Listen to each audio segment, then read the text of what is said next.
Indeed, they've tried without success to seize Petrovsk for nearly a year.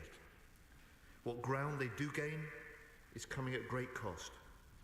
Last month, the number of Russian troops killed or wounded surpassed more than 1 million. This year alone, Russia has sustained 240,000 casualties.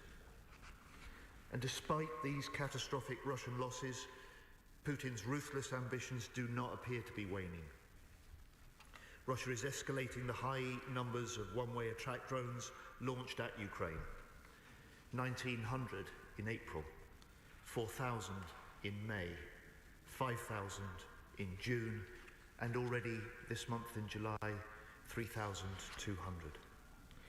On the 9th of July, a week ago today, the largest aerial strike of the war was recorded when Russia launched more than 700 attack drones in a single night. Despite the onslaught, the Ukrainians are taking the fight to Putin, striking military targets in Russia that his people see and know about. Spiderweb, Madam Deputy Speaker, was an operation of remarkable precision and extraordinary success, which dealt a fierce blow to Putin. 1 year of meticulous planning, resulting in the damage of 41 long-range bombers, planes which threaten not only Ukraine, but also NATO as well. So, Madam Deputy Speaker, we must step up now our efforts on getting further military support to the front line. Last month, on the eve of the NATO summit, we welcomed President Zelensky to number 10 Downing Street, where the Prime Minister signed a UK-Ukraine agreement to share advanced battlefield capabilities and technologies. A deal which means our defence industry can rapidly develop the cutting-edge technologies from Ukraine and step up the production for Ukraine. And at the NATO summit that followed, 32 nations came together to sign a new defence and national security investment pledge to spend 5% of GDP by 2035.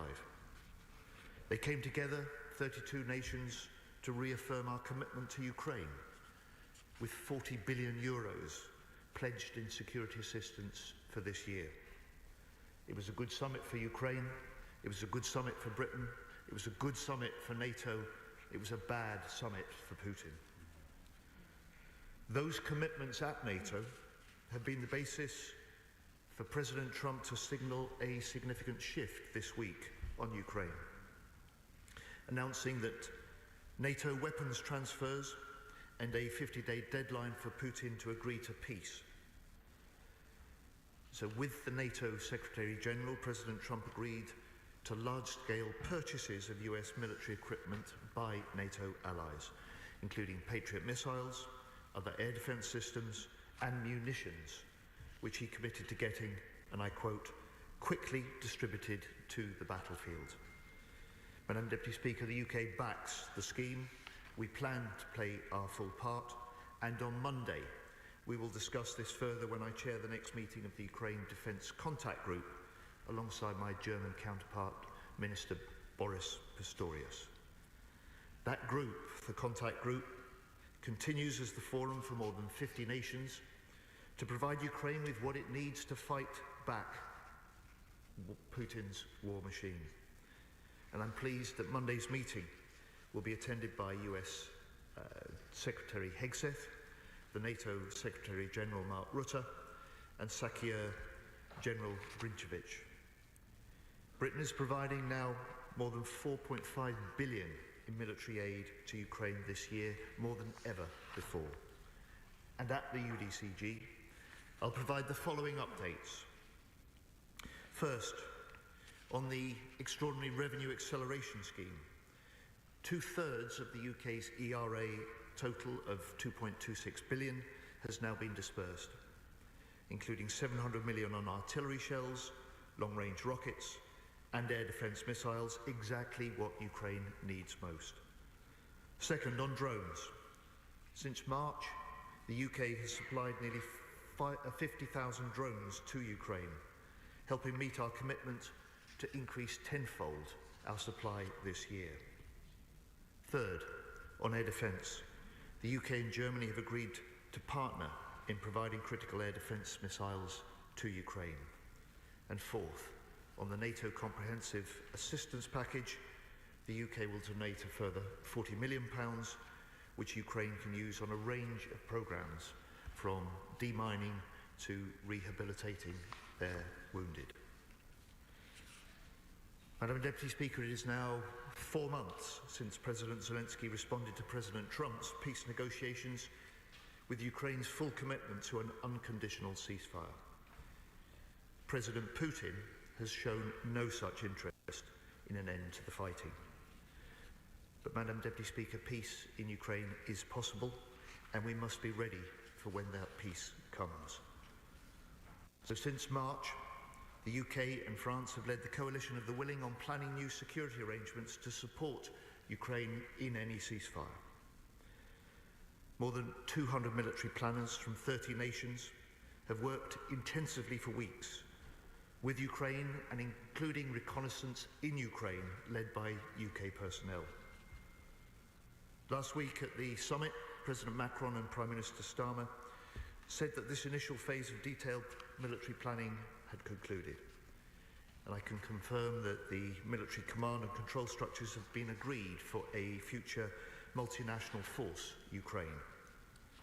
The force's mission will be to strengthen Ukraine's defences on the land, at sea and in the air, because the Ukrainian armed forces are the best deterrents against future Russian aggression. It will include a 3-star multinational command headquarters in Paris, rotating to London after 12 months. And when the force deploys, there will be a coordination HQ in Kyiv, headed by a UK 2-star military officer. It will regenerate land forces by providing logistics, armament and training experts. It will secure Ukraine's skies by using aircraft to deliver levels of support similar to that for NATO's air policing mission. And it will support safer seas by bolstering the Black Sea Task Force with additional specialist teams. When peace comes, we will be ready. When peace comes, we will play our part in securing it for the long term. And next month, on the 24th of August, Ukrainians will gather to celebrate their Independence Day. For another year, the anniversary of Ukraine's liberation will be marked under the pain of occupation. Whatever else commands the world's attention, we must never lose sight of this war. We must never lose sight of Putin's brutal, illegal invasion of this proud, sovereign nation. And we must never forget the price that Ukraine is paying, fighting for its own freedom and the security of all free nations, including our own. Madam Deputy Speaker, the UK will stand with the Ukrainian people today, tomorrow, the day after, and for as long as it takes for Ukraine to prevail. Yeah.